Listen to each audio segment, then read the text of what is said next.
transcendental vibration by chanting of Hare Krishna, Krishna Krishna, Hare Hare, Hare Rama, Rama Rama, Hare Hare, is the sublime method for reviving our Krishna consciousness. As living spiritual souls, we are all originally Krishna conscious entities, but due to our association with matter from time immemorial, our consciousness is now polluted by material atmosphere. In this polluted concept of life, we are all trying to exploit the resources of material nature, but actually we are becoming more and more entangled in our complexities.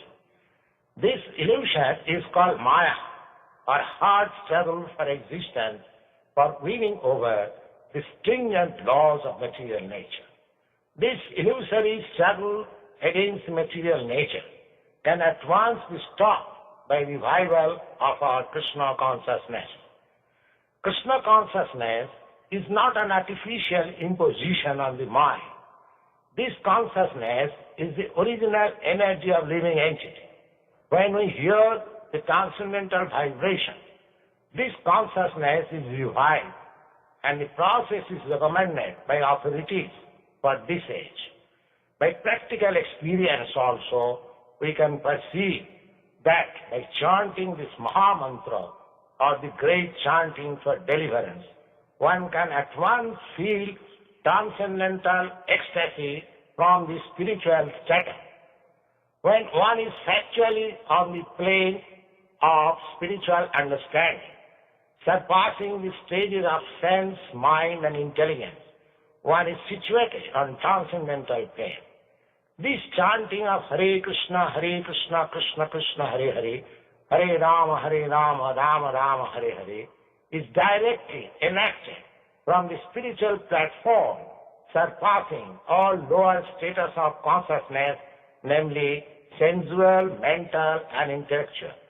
There is no need of understanding the language of the mantra, nor there is any need of mental speculation, nor any intellectual adjustment for chanting this Maha Mantra.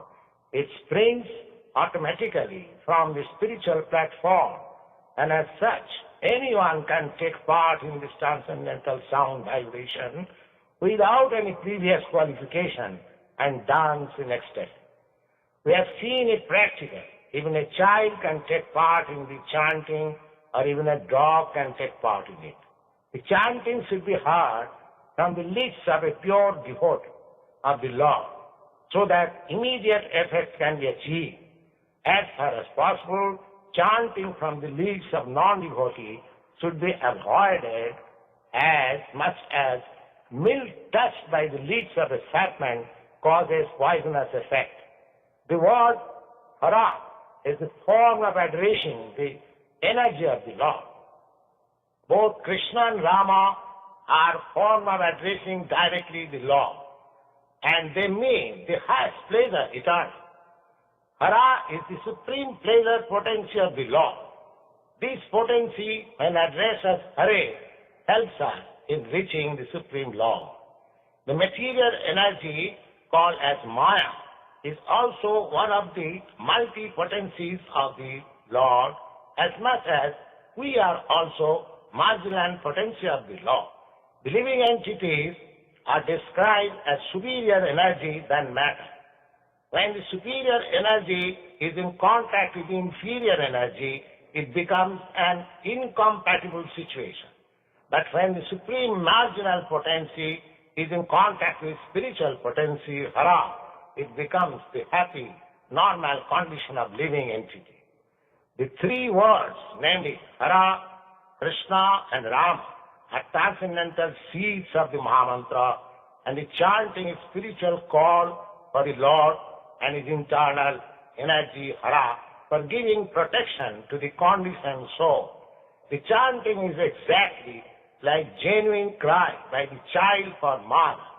Mother Hara helps in achieving the grace of the Supreme Father Hari or Krishna, and the Lord reveals himself to such sincere devotee. No other means, therefore, of spiritual realization is as effective in this age as chanting the Mahamantra, Hare Krishna, Krishna Krishna, Hare Hare, Hare Rama, Rama Rama, Hare Hare.